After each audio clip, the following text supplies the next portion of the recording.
bagaimana nanti kalau ekonomi gua tidak sebaik ekonomi yang lo dapat sekarang? Bagaimana kalau mertua gua tidak bisa menjadi sosok seorang ibu buat gua? Kalau lu misalnya, lu siap nikah kenapa? Karena gue ngerasa nih cewek gue sekarang udah ada nih, udah ada subjeknya, udah ada objeknya. Maka jelas untuk kedepannya lu akan memberikan apa, gitu kan? Goals lu akan bisa tercapai dengan lewat seperti apa? Kalau disembuhkan harapan lu dengan sosok seorang laki-laki. Iya. Oh, laki-laki, tapi kan mindsetnya laki-laki bukan pacar, tapi ini family. Iya, partner. Makanya gue bilang gue gak nyari suami, gue nyari partner. Karena gue gak butuh apa-apa dari lu, gue bisa sembuh sendiri kok. Berarti lu gak bisa sembarangan milih, Fir. Itu kenapa gue bilang gue picky. Halo semua, selamat datang kembali di kontennya Bloom Media. Halo hati, tempat dimana kalian bebas untuk bercerita dari hati ke hati. Bareng sama gue Firda Indira. Dan bareng gue Christian Fieri. Ada aja, ganti mulu tiap hari lo. Kita kali ini mau bahas apa? Yang kemarin kita sempet obrolin tuh, nggak tahu pas lagi makan ketoprak. Lu bilang, lu sempet ngomong sama gue. Gue sekarang nggak mau pacaran, gue mau nikah. Gue udah siap nikah. Terus gue tanya sama lu, kenapa lu bisa ngomong siap nikah? Terus lu jawab sama gue, ya apa lagi? Jadi gue mau nanya detail sama lu. Standarisasi di mana lu bisa melihat diri lu? Gue siap nikah nih, karena gue tahu Firda Indira. Gue takut dididik banget tahu, kan aku berusaha menutupi. Nggak, gue tahu Firda Indira. Jadi di sini episode ini gue pengen mungkin banyak banget cewek-cewek yang seumuran lo atau nggak di atas lo yang udah lama tidak menikah gitu, akhirnya panik jodoh atau gimana dan merasa gue udah siap nikah. Jadi gue pengen nanya, standarisasi kalian melihat kalian siap nikah tuh apa sih? Oke. Kita berarti tema besarnya itulah kali ya gitu. Apa sih yang menjadi poin penting kita bisa memutuskan untuk kayak gue udah siap buat nikah. Pertama, tapi gue punya rahasia besar di baliknya ya. Cuman nanti ya kita pelan-pelan ya. Pertama tuh gue ngerasa gue butuh apa lagi. Kayaknya kalau dari segi karir gue udah punya karir juga kan. Terus pendidikan juga nggak jelek-jelek aman. Terus kayak kalau buat masa depan gue udah punya semuanya gitu loh. Kalau dibilang orang buat jadi gue kayak ngerasa apa nih yang gue tunggu. Kalau gue udah punya semuanya, tinggal gue kembangkan. Dan gue pengennya bisa mengembangkan semua yang gue punya saat ini bersama pasangan. Itu satu, biar gue bisa jadi kayak partner in crime aja gitu. Kedua, gue tahu gue brengsek banget soalnya karena gue tahu gue brengsek and I wanna stop it gitu. Tapi gue tahu ya bahwa ya kalau gitu dari sekarang gue udah diem di tempat nih. Udah kan. Nah gue nggak mau nanti mulai baru gue hubungan sama orang dikala dia cuma sekedar mau pacaran aja tanpa jelas mau ke arah mana. Menurut gue itu nggak fair lagi buat gue di posisi saat ini gitu. Karena gue maunya kalau emang lo mau sama gue ya jelas nih ranah tujuan lo mau ke arah mana. Gak apa-apa kok kita dari pacaran dulu, gak apa-apa. Tapi jelas itunya mau apa. Karena gue ketiga mungkin di season 2 kemarin kalau gak salah kita udah sempat bahas juga. Gue bilang karena gue ngerasa gue udah kehilangan banyak momen di hidup gue. Gue gak mau kehilangan momen lagi. Dalam artian gini, jadi dalam banget nih, halo banget nih. Aku takut. Kan orang tua gue tinggal satu ya, tinggal bokap. Nyokap alhamdulillah udah almarhum. Karena udah gak ngerasain sakit lagi, jadi alhamdulillah kan. Orang bokap juga udah tua gitu. Terus kakak gue juga udah cukup dewasa, yang kayaknya sebentar lagi juga dia akan pastinya berumah tangga gitu. Pasti tujuannya lagi sama-sama ke sana. Nah, gue ngerasain beberapa momen-momen tertentu tuh nggak ada nyokap gitu. Kayak gue lagi stand up pertama kali nggak bisa dihadirin sama dia, lulus kuliah nggak bisa juga, nggak ada gitu. Terus banyak momen-momen besar yang gue pengennya ditonton tapi nggak bisa gitu. Terus gue juga nggak mau kehilangan momen itu sama bokap. Apalagi pernikahan gitu ya, gue nggak mau nanti gue udah nikah dikala orang tua gue nggak ada. Terutama karena gue tahu gue juga perempuan, gue yang nantinya akan dibawa sama suami gue nantinya akan dibawa sama laki gue. Kalau misalnya laki gue sayang sama gue, tapi apakah keluarganya sesayang laki gue ke gue?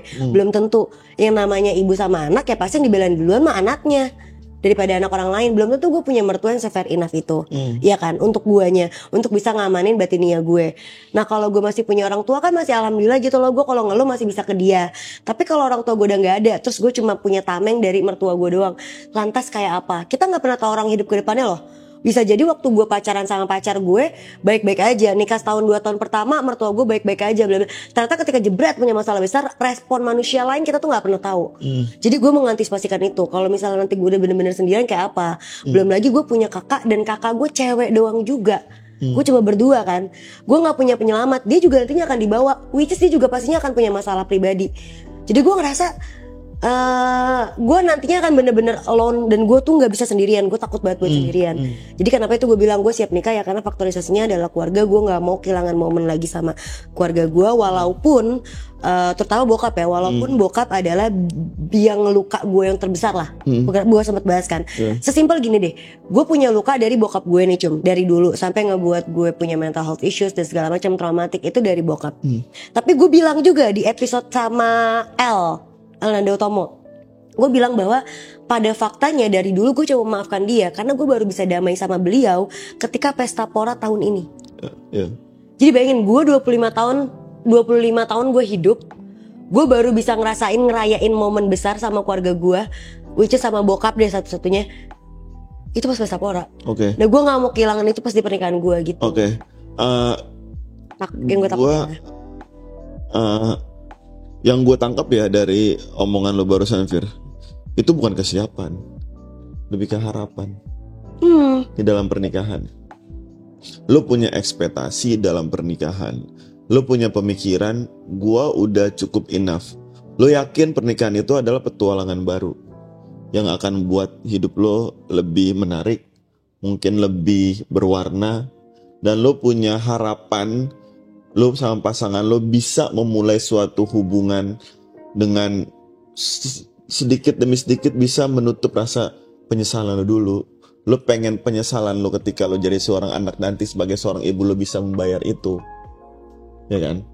Yang gue tangkap itu semua tuh harapan, bukan persiapan. Karena lo tidak bisa membahas bagaimana nanti kalau gue harus ketinggalan karir yang lo sebut tadi. Bagaimana nanti kalau ekonomi gua tidak sebaik ekonomi yang lo dapat sekarang?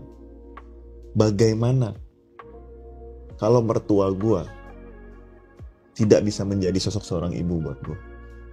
Bagaimana nanti kalau anak gua tidak menginginkan dan tidak menyayangi gua seperti gua menyayangi orang tua gua? Bagaimana kalau kondisi gua dengan, kan gua tahu cerita keluarga. Bagaimana kalau kondisi gua sama laki gua, kondisi keluarga gua terulang lagi di gua, gimana anak gua? Gua harus apa? Apakah gua siap untuk itu? Semua itu kesiapan, bukannya harapan. Karena kalau lo berharap di dalam pernikahan, harapannya itu menjatuhkan lo akan menyalahkan pernikahan itu, dan lo akan membandingkan sama hidup lo sekarang. Karena sekarang lo udah merasa cukup. Lo udah merasa hebat. Gue bukan bilang lo merasa hebat yang so hebat ya. Lo hebat sekarang. Lo akan flashback ke kemarin itu. Lebih baik gue tidak menikah. Kenapa? Karena lo gak mempersiapkan itu. Karena pernikahan itu adalah hal paling baik dan hal paling buruk menurutku. Jadi kalau gue bicara persiapan, gue pengen denger persiapan lo menghadapi hal-hal buruk, momen-momen buruk, momen-momen yang tidak pernah lo impikan ada di hidup lo. Tapi lo tidak bisa mundur. Tapi lo tidak bisa mengambil keputusan. Karena ada orang lain yang harus ngambil keputusan. Bagaimana gue harus mentaati orang tua yang gue baru ketemu dalam waktu berapa tahun. Orang tua pasangan. Gue harus mentaati, menghormati beliau. Sedangkan lu bisa melihat dengan mata kepala lu, beliau membela anaknya, bukan membela lu. Tapi lu tetap taat. Apakah lu siap dengan itu? Belum tentu kan? Jadi kalau lu bicara persiapan pernikahan, ya bukan harapan. Lu gak bisa berharap apapun di pernikahan. Harapan itu terakhir. Persiapan itu yang pertama. Persiapan semua hal buruk. Itu. Mungkin ya, tapi justru kenapa lu ngelihat juga nggak? Gue dari kemarin ngeluh mulu kan bahwa kita udah 4 season nih. Gue nggak juga kunjung punya pacar. Ya kan, gue juga nggak, pasti gue juga percaya lu nggak akan ngira kalau gue nggak dideketin siapa-siapa kan pasti ada aja kan. Semua orang pasti akan mikir kayak gitu. That's why yang gue siapin dari sekarang adalah gimana caranya gue memilih orang yang benar-benar tepat dulu. Seperti apa yang kita bahas nih di episode sebelumnya. Kenapa gue sepiki itu? Kenapa gue jadi kayaknya ngelihat banget. Kemarin gue deket sama si A, si orang yang kita sebutin di bawah kemarin malam itu. Kayak lu gila, lu masih sama dia juga, tapi lu masih berkelanan dan bla bla bla. Iya karena memang gue ngerasa dia belum orangnya. Dan kalaupun itu selesai juga ya udah selesai aja. Gue kan bertahan juga bukan yang bener-bener in touch atau segala macem, bener-bener sengepikiin itu gitu loh. Dalam artian kayak waktu gue sama si orang itu, anggaplah contohnya si orang itu ya. Oke, gue deket nih sama dia. Gue ngelihat dari segi personalnya dia, gue aman atau enggak. Itu prosesnya lama. Gue liatin dulu kayak kita mesti deket berjalan berapa lama dulu untuk oke, lama-lama gue suka nih. Oke. Dari situ baru gue menyelami dia lebih dalam. Bentuk dari keluarga gimana, adat istiadat keluarganya seperti apa dan bla bla bla bla segala macam. Baru kalau misalnya gue ngerasa gue nyaman, visi misi dia apa untuk kedepannya, ngelihat dari apa yang lagi dia lakuin saat ini dan kayak yang mungkin aja bisa dia lakukan kedepannya ketika saat ini nggak bisa dilakukan. Kayak dia kan entertainment gitu kan. Terus kalau misalnya lu lagi nggak ada kerjaan di entertain, terus lu mau berharap apa? Mau cuma casting doang, ya nggak gitulah. Ngerjain kayak yang lain, mau nggak nih dia ngerjain hal yang lain di luar itu? Oh ternyata mau, makanya gue bisa ngelihat mungkin dia punya misi di kedepannya yang bisa, atau visi di kedepannya yang bisa bakal ngehidupin gue. Itu bakal gue telah tuh lagi satu-satu. Baru abis itu ke gue gimana? Dia ngebiayain gue kayak apa sejauh gue berpacaran, sejauh dia ini sama gue. Terus waktu gue berantem sama lu, terus orang tua lo tahu, lo kayak gimana? Nah menurut gue semua itu nggak masuk. Maka akhirnya gue bakal blacklist dong kayak wah yang ini kurang. Kalau tanya apa kenapa lo bilang lo siap nikah, ya faktorisasinya yang tadi. Tapi kan proses gue untuk benar mungkin itu jatuhnya harapan gue kenapa gue mau cepet-cepet nikah ya karena itu gue nggak mau kehilangan momen lagi. Tapi bukan berarti kendaraan akomodasi gue yang gue bawa untuk menuju ke sana itu sesimpel kayak ya udah siapa aja jebret lo. Enggak ya pasti gue telah dulu. Yang ini aja setahun lebih nggak berhasil pada faktanya. Gue tetap miss lagi, maksudnya kayak tetap ya bukan dia lagi masih tetap kayak gitu. Kalau lo menelaah orang yang mau nikah itu harus wajib. Wajib picky gak sih? Kita wajib picky gak sih? Cuman maksud gue ketika lo mau menikah sama seorang, terus lo lagi, ini orang cocok gak sama gue? Poin cocoknya itu gak bisa lo lihat dari cara lo. Harus dengan dua sisi. Ini orang cocok gak sama gue?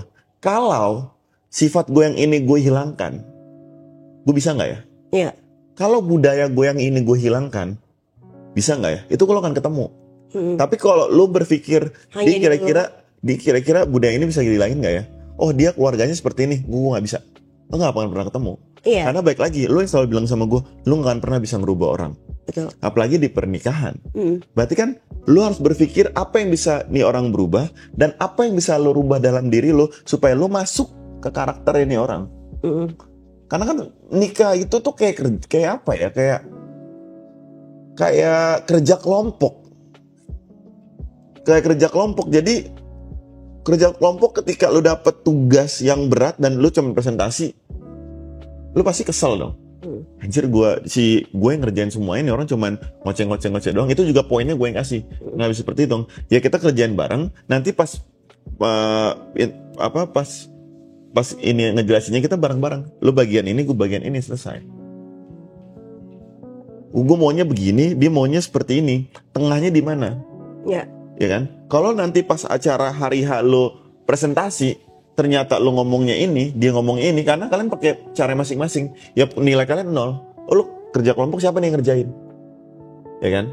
Tapi kan harus ditemu tengahnya sampai di titik presentasinya. Presentasinya itu di hari pernikahan. Tapi kan itu semua harus disiapin kerja kelompoknya itu dari jauh-jauh hari. Iya, makanya tadi gue bilang sebenarnya kalau kita bicara kesiapan seseorang untuk menikah, poinnya adalah kita mesti tahu dulu apa goals lu sih. Jadi wajar sekali kalau tadi lu nanya itu jatuhnya harapan, ya karena itu goals gue. Tapi kan menuju goals itu gue tahu gue harus ngapain aja.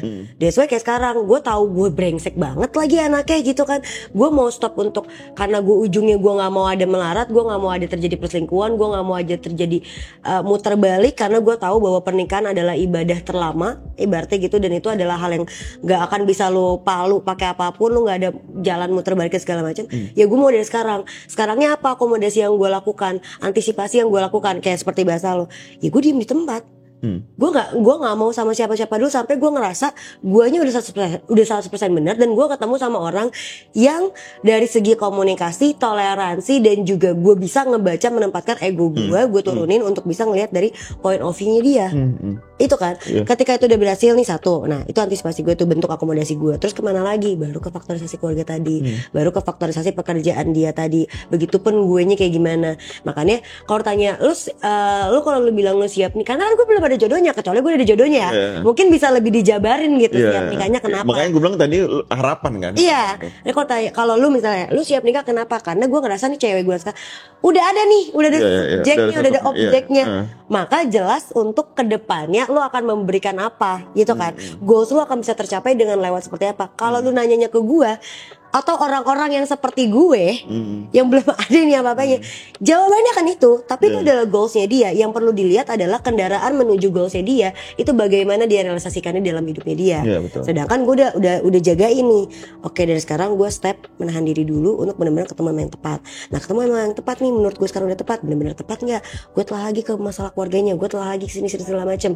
Dan gue pribadi apa yang gue siapin untuk jadi perunggunya gue, untuk jadi perisainya gue, untuk nggak sampai terluka atau nggak sampai hancur banget. Oke, berarti gue sekarang kalau nanti tiba-tiba gue ketemu sama orang yang jodoh gue nih, emang jodoh gue, dan dia minta gue di rumah aja, gue sekarangnya udah punya harta banyak nih, nanti cukup buat diri gue. Terus gue minta pemisahan harta nih, misalnya perjanjian pernikahan nih, gue nanti kedepannya akan kayak gitu. Terus gue pengen ada punya psikolog masing-masing misalnya nanti, bla bla bla. Karena kalau misalnya gue ada apa-apa, gue tahu. Nah itu backup gue yang harus gue jalanin. Dan itu adalah itu jawaban yang gue minta tadi. Iya. Ya kalau misalnya lo tanya, kan lo nanya kenapa lo siap nikah banget sih sekarang? Ya karena gue gak mau kehilangan momen, dari sesimpel itu. Tapi kan lo gak nanya kayak apa persiapan lo untuk menuju ke sana. Ya persiapan gue udah lo lihat dari sekarang. Gue segitu pikirnya. Lo berapa kali ngomong sama ini Fir, sama ini Fir, ada gak yang berhasil? Enggak loh. Cuek-cuek aja tetap hidup gue. Santai-santai aja, karena gue ngerasa kayak ya ini juga paling begini, ini juga paling bener. Jadi gue mau bilang apa, ya kan? Tapi lo ada ini gak ada takut sama waktu gak? Kayak anjing harus gini. Kan banyak dong sekarang yang takut sama waktu, takut sama keadaan gitu kan. Sebelumnya iya sekarang gue udah biasa aja sampai akhir. Tapi karena gue akhirnya saklek ya sama diri gue, gak tahu sih, semoga gue gak tahu ya Allah, kasih yang terbaik aja lah ya. Gue akhirnya saklek sama diri gue gak kepepet waktu banget, tapi gue menargetkan kalau sampai umur segitu gak ada yang mau nikahin gue gak mau nikah sama sekali. Kenapa?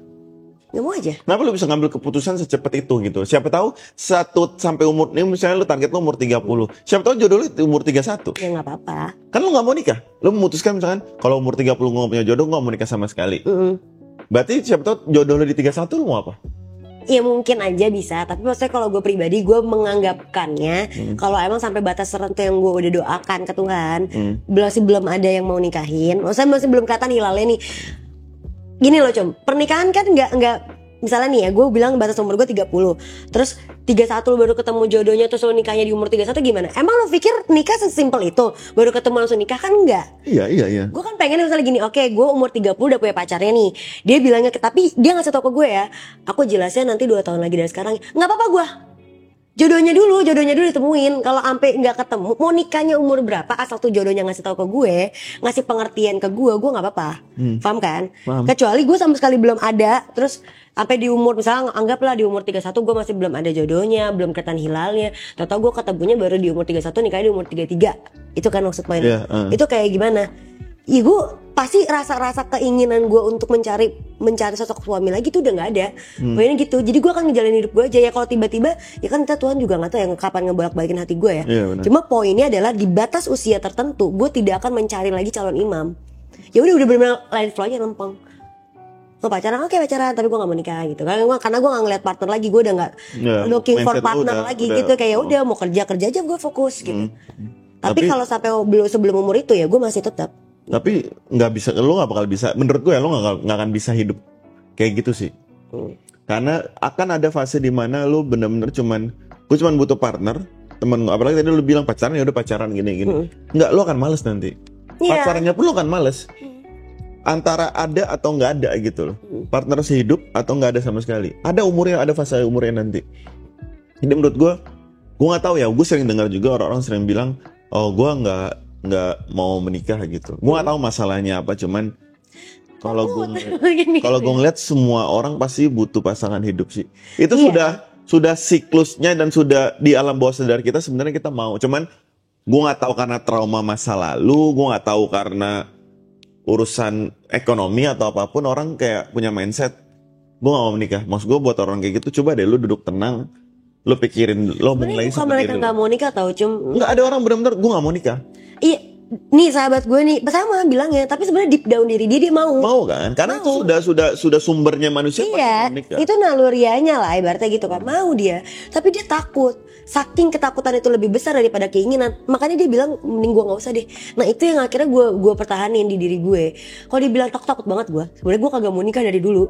Tapi itu yang mau gue tahu, apa yang buat orang tuh takut itu dan ngambil ya karena yang kita lihat bagus pernikahan simpel itu. Tapi karena yang dilihatkan nggak bagus, yang terlihat bagus juga banyak, cuman nggak terlalu dilihatkan. Balik lagi kalau gue ya, kalau lu ini teksnya di gue, itu traumatik. Yang gue lihat dari kecil, dari gue belum ngerti apa-apa, yang udah tetap template di otak gue kayak gitu, sejahat itu, sebrengsek itu, sebajingan itu. Gue sering denger seperti itu, tapi tau nggak kenapa alasan gue mau menikah? Karena gue lihat orang-orang menikah seru banget. Iya, itu lu baru bisa paham pernikahan itu seru pas udah dewasa kan. Tapi buat orang-orang yang dari kecil nih. Iya, karena lu mengalami sendiri. Iya, karena gue ngalami sendiri dari kecil nih. Lu tahu artinya pemukulan, perselingkuhan, bla bla segala macam. Yang lu ngerasa itu nggak nikmat, cum. Iya. Lu takut, beneran deh. Bener sih, kesian banget. Berarti ketika maaf ya, orang tua gitu terus dari kecil anaknya tunjukin itu tanpa mereka sadar, traumanya tuh bisa sepanjang itu. Lu sadar nggak kenapa gue sengebet itu pengen nikah? Justru dari awalnya gue takut banget yang apa yang udah gue alamin, apa yang udah gue laluin, apa yang udah gue lihat. Gue pengen banget cepet atau segala macam. Itu bukan bener-bener gue pengen. Lo pengen keluar dari situ aja? Gue pengen, aduh jadi dalam banget anjing. Nggak maksud gue. Iya gue tahu lo pengen nikah antara dua sih kalau menurut gue. Lo pengen ketika lo menikah gue mau buktiin pernikahan bukan seperti ini. Atau pernikahan atau bisa lebih baik atau gue cabut aja dari sini biar gue bikin kehidupan baru. Enggak. Siapa? Pengen sembuh. Shit. Pengen sembuh cum. Coba kalau aja. Kalau lagi sama apa ya teman-teman? Ini cerita gue ya, tapi gue udah cukup memaafkan. Mungkin berdamai belum. Kalau yang lu lihat dari kecil dan bekas lukanya ada di tubuh lu, sampai lu dewasa, lu belum ngerti apa-apa. Dalam cum, kita cuma pengen tahu rasa sembuh. Nggak bener-bener pengen gue di pernikahannya. Takut banget gue. Trauma gue sama laki-laki. Fix itu. Tapi gue pengen tahu emang arti sembuhnya kayak gimana, rasanya kayak gimana. Berarti lu sebenarnya belum memaafkan dong. Maafinnya udah, damainya belum. Itu gue bilang, damainya belum, maafinnya udah, gue udah maafin. Kalau gue nggak maafin, gue nggak akan bisa nengok ke luka itu dengan kayak oh ini luka. Damainya enggak. Nanti gue bilang kan, saya sudah memaafkan tapi belum bisa berdamai. Dalam artian karena gue kalau nginget itu masih sedih, masih pengen nangis, masih pengen marah, masih pengen ngerasain bahagia, bla bla bla bla. Ya wajar aja karena damai dengan satu hal yang terjadi secara berkala, bertahun-tahun lamanya, it's not fucking easy man untuk ngelewatin. Makanya kadang bicara sama orang trauma, dan buat teman-teman kalau misalnya kalian punya pasangan yang punya trauma, trust issue besar, poinnya adalah sabar untuk membuat mereka percaya bahwa mereka layak untuk dicintai. Mereka akan selalu nanya kok, kamu sayang aku nggak, kamu ini aku nggak. Jangan pernah lelah, jangan pernah letih, karena lu ngejawab satu itu, emang menurut lu kayak capek banget gue ngejawab kayak ginian mulu anjir, lu nggak paham kan. Gue tetap ya gue udah sayang sama lu sama gue nih masih emang kurang kayak gitu. Pasti itu yang ada di dalam pikiran kalian kan. Tapi di dalam pikiran kami yang tertanam, ya gue perlu nanya, gue perlu divalidasiin aja, cukup udah kok dari situ udah selesai. Tapi menurut lu dalam pernikahan itu bisa menyembuhkan? Lu yakin 100%? Enggak, gue bukan bilang menyembuhkannya untuk jangka panjang ya. Gue pengen ngobatin yang kemarin nih. Rasanya gimana sih kalau sembuh? Rasanya untuk kayak lupa, oh oke, nih ada yang baru nih. Ada yang baru, ada keluarga baru, ada anak, dan lu menjaga mereka dengan baik. Nah, harapannya nanti yang tadi balik lagi lo bilang, ada dua kemungkinan kan tadi kata lo. Ada biar gue bisa ngebuktiin bahwa gak semua keluarga kayak gitu, masa depan gue gak akan, ya itu tuh harapan gue, itu udah pastilah. Gue akan ngejaga itu dengan sangat amat. Kedua, atau lu cabut aja, yang penting gue bisa cabut nih dari si luka ini. Nah itu enggak, karena pada faktanya gue masih di sini, gue masih membiayai luka itu. Sangat. Gue cuma pengen tahu, karena ya keser gini, dalam arti konteks membiayai ya, gue udah ke profesional, ya kan. Gue udah cari positif vibe gue di mana, gue udah coba fokus ke karir gue, gue kerja aja biar gue gimana nggak sampai mengalami ke arah hal yang negatif ya, kayak narkoba atau apa, biar nggak kayak gitu kayak gue fokus ke karir gue atau apa. Itu kan butuh dana kan, ini dana yang gue keluarin nih. Tapi inner child gue masih luka cum. Gue pengen tahu aja kalau jebret nih gue ketemu sama orang yang bener-bener kayak akhirnya saya dirayakan, itu bagaimana? Oh, gue ngerti poinnya. Jadi poinnya itu lu nya yang pengen disembuhkan. Harapan lu dengan sosok seorang laki-laki. Iya. Oh, laki-laki tapi kan mindsetnya laki-laki bukan pacar tapi ini family. Iya, partner. Makanya gue bilang gue gak nyari suami, gue nyari partner. Karena gue gak butuh apa-apa dari lu, gue bisa sembuh sendiri kok. Berarti lu gak bisa sembarangan milih, Fir. Itu kenapa gue bilang gue picky. Kenapa sampai sekarang gak pernah berhasil. Gue baru nangkep poinnya. Jadi soalnya dari tadi lu cerita gue kayak ngerasa lu nya mau menyembuhkan dengan lu action. Tapi sebenarnya lu butuh pelukan. Pelukan yang benar-benar hangat ya. Sebenarnya lu butuh itu dulu. Kalau gue udah sembuh, baru gue akan 2 poin tadi. Gue nggak cabut, gue nggak karena gue yakin di kedepannya gue akan pasti ngebangun keluarga gue dengan baik gitu. Tapi gue pengen ngerasain kayak lagunya Nadine kan, akhirnya saya dirayakan. Nah, saya pengen itu dan nggak ketemu sampai sekarang. Mungkin teman-teman yang trauma juga kayak gitu kali ya. Atau mungkin kalau kalian punya alasan-alasan lain tersendiri, boleh tulis di kolom komentar. Karena buat gue ngebahas satu hal yang jangka panjang kayak gini dan dalam agak cukup banyak gitu. Ini terlalu dalam banget nih udah. Iya. Kita langsung ke segmen BBM. Let's go. Kalau kalian nikah bakal ngundang mantan nggak? Undang kalau dia mau diundang. Kalau nggak mau nggak apa-apa. Tapi gue ngasih aja. Gue nggak. Kenapa? Yang ngabis-ngabisin makanan gue aja. Gue pengen ngundang sekecil mungkin, bukan karena dia mantan atau enggak, cuman gue orangnya itu kalau catatan kalau emang gue nikahnya tuh dirayain ya, karena gue mikir di KUA aja cukup. Sumpah, gue mikir gitu anjing.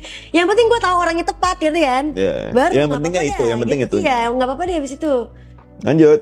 Gue bakal ngundang sih. Cowok kenapa marah kalau dijawab terserah, padahal bisa diselesaikan dengan baik-baik? Keseringan. Maksud gue pengen jawaban fix gitu loh. Lo mau makan ini apa itu? Terserah, kalau terserah gue pilih, nanti panjang lagi. Iya. Ya kan? Ya kenapa harus jawab terserah sih? Padahal gue tahu. Cewek kalau jawab terserah itu udah tahu jawabannya apa. Emang pengen masalah aja. Iya, lu udah tahu lu mau apa. Kenapa nggak kasih tahu aja? Kita tuh seneng banget bikin ulah tahu, tapi bikin ulah itu dalam konteks sebenarnya kita pengennya dimanja aja gitu. Kayak ya di service aja. Iya, karena kita udah tahu, lu udah tahu jawabannya. Lu mau makan nasi goreng, gue udah tahu nih. Tapi tanya mau makan apa terserah. Muter-muter sampai akhirnya gue ketemu nasi goreng. Kan nggak semua orang kesabarannya setebel ya makanya ini ya. Mau cewek-cewek juga ya, kalau emang lo bisa ngomong langsung ya ngomong langsung aja gitu. Kalau emang lagi marah ya bilang aku lagi nggak mau ngomong dulu. Makanya apa sih susahnya? Coba kalau cewek dijawab, kalau cewek dijawab terserah gimana? Apa? Kalau cewek dijawab aku memutuskan. Oh yaudah gue nanya, misalnya kayak gue nanya sama lo kan, terus gue jawab terserah. Cuma mau makan apa? Terserah. Ya udah menurut gue sate ya. Gitu. Oh gitu. Oh, harusnya kayak gitu. Iya enggak harusnya sih, kan lu nanya gue. Oh, ya. Kalau gue digituin, tapi kadang gue juga akan suka, kalau pacar gue akan suka menyelai. Jangan terserah dong, gue kan kayak gitu. Kan ribet, Jadi nggak makan-makan. Jadi nggak makan-makan gue. Peluk aja gitu, udah. Manja aja. Cowok akan marah ketika disinggung soal harkat dan martabat. Cowok akan marah kalau egosentrik bro. Ekonomis. Iya kan, harkat dan martabat udah fix. Kalau udah cewek itu udah membandingkan ekonomi dia, menunjukin kalau ekonomi lo di bawah gue lo gitu. Atau kayak dari sikap, nggak usah bener-bener konteks ekonominya enggak deh, tapi dia tidak merajakan si laki-lakinya. Iya. Nggak ngebuat laki-lakinya itu jadi laki-laki. Udah gue ini bisa kok, gue ini bisa kok. Tapi di depan temen-temennya nih apalagi. Wow, kacau guys. Ya kan gue bilang waktu itu gue pernah bilang sama Firda, gue bilang gue nggak masalah cewek tuh mau ngapain, cuman jangan show off depan temen-temen cowok nunjukin gue cewek keren loh. Iya. Tapi secara nggak langsung lo merendahkan laki-laki lo gitu. Iya, pokoknya harkat dan martabat deh. Kalau lu bahas harkat dan martabat, baik itu nggak keren sama sekali. Baik lu actionin dan melukai, menyinggung ke sana, itu udah kelar tuh. Udah pasti marah tuh. Tanggapan kalian terkait isu yang lagi ramai, menceraikan istri dan meninggalkan anak demi sang ibu. Wah, itu goblok anjing. Demi berarti mertua. Iya. Oh. Nggak bisa sih gue. Ini gue nggak bisa. Gue nggak tahu, ini bisa jadi pro, bisa jadi kontra ya kan. Orang bisa bilang lagi kalau surga laki-laki kan di ibu, cuman kan lu kan menikahin anak orang dengan sadar gitu. Tapi bukan berarti gue meninggalkan, lu harus meninggalkan ibu lu, cuman harus balance. Nggak bisa lu meninggalkan, menurut gue ya Fir, menurut gue nggak ada pilihan istri atau ibu. Itu dua pilihan tuh nggak bisa dipilih. Tapi bisa dibagi itu dua-duanya tuh bagian dari hidup lo. Iya, tapi mungkin bisa dibagi kadar persentasenya, karena ya balik lagi, mau jangankan ibu sama istri yang dua-duanya perempuan, lo mau kasih ada bapak sekalipun, semua orang punya perasaan, semua orang punya poinnya, punya pola pikirnya sendiri, punya rasa inginnya sendiri, nggak bisa dipuasin. Nggak bisa. Makanya balik lagi gue bilang orang tuh suka di tengah-tengah pilihan, ibu orang tuanya cerai, kamu pilih ikut bapak atau ikut ibu. Kenapa anak yang dibebankan gitu loh? Nah, iya, makanya kayak tadi gue bilang sih, mungkin kalau ditanya opini gue kayak gimana untuk buat kalau gue amit ya Allah, gue ditinggalin, gue sama anak gue ditinggalin cuma demi mertua gue gitu ya. Berarti kan suami gue nih yang gue pasti marah sih. Iya. Karena kayak ya abis itu nih ya, kalau kita nikah, surganya cewek kan katanya di kakinya suami, surga suami di kakinya ibunya. Ya, kata lo gitu kan. Kata Bocum, bukan kata gue. Nah, kalau kayak gitu terus lo ninggalin, anjing dong. Nggak bisa surga lo. Anjing dong, enggak lah, nggak kayak gitu. Tapi baca deh, gue lupa ya ada apa, gue denger kajian atau apa, gue lupa. Pokoknya gue dapet ilmu ini, dia bilang gini, kalau di pernikahan itu lo juga mesti meratukan istri lo, karena bagaimanapun ada bagian surga di dalam istri lo juga kan. Ya, pasti benar. Iya kan, ngerti kan? Di Islam itu nggak cuman istri itu harus nurut sama suami, cuman ada juga loh, makanya orang kan kadang setengah-setengah. Ada juga suami itu harus bisa mematuhi, bisa amat sangat meratukan istrinya. Iya. Harus loh, wajib loh. Malah Rasulullah aja masih ditegur sama istrinya, dan dia kayak jangan, biar istri saya aja.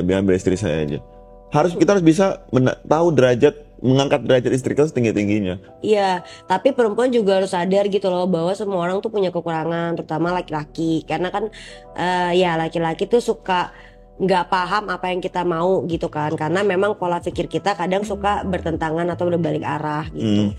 Jadi ya sama-sama pengertian aja, makanya nyari yang tapi tadi deep gitu. Banget Firda deep banget hari ini. Belum terlalu dalam tapi. Jangan dong. Ya, guys, pokoknya segitu aja. Kalau menurut gua tuntutan pernikahan, batas-batas kesiapan lo dalam pernikahan adalah dengan memastikan goals lo apa untuk kedepannya dalam pernikahan lo. Cari tahu goals lo dulu apa, baru lo bisa nyari kendaraan akomodasi untuk mencapai ke arah goals tersebut. Nah, itu ada di diri lo siapin di diri lo nya dulu. Either lo naikin value lo kayak, lo fokus ke karir lo untuk ningkatin karir lo untuk jadi value lo bisa naik kayak, atau apa segala macam, itu lo dulu yang persiapkan. Gitu. Tapi lu tahu goalsnya mau apa. Betul. Sama. Oke, terima kasih semuanya. Episode hari ini Firda sampai nangis. Kalau teman-teman suka sama episode kali ini, kalian mau episode ini dibahas ulang lagi atau lebih diperdalam, boleh banget, tinggal tulis aja di kolom komentar. Dan kalau teman-teman mau diundang sama kita, kalian boleh tulis di kolom komentar juga, ataupun follow ataupun DM ke Instagramnya Bloom Media dan Instagram Halo Hati atau Instagram kita berdua. Dan jangan lupa juga di follow TikToknya kita di Bloom Media. Dan buat teman-teman yang mau menggal episode kita kali ini, boleh banget, silakan. Tapi jangan lupa kredit title-nya ditulis agar teman-teman yang lain di luar sana bisa nonton secara full di YouTube-nya Bloom Media. Betul. Ya teman-teman, segitu aja dari kita. Jangan lupa like, comment, subscribe, and share video ini, dan jangan lupa juga untuk nyalakan loncengnya agar kalian tahu notifikasi dari kita. Jangan lupa juga ditonton Bloom Buka Cafe dan semua project-project yang ada di Bloom Media. Bye bye. Bye.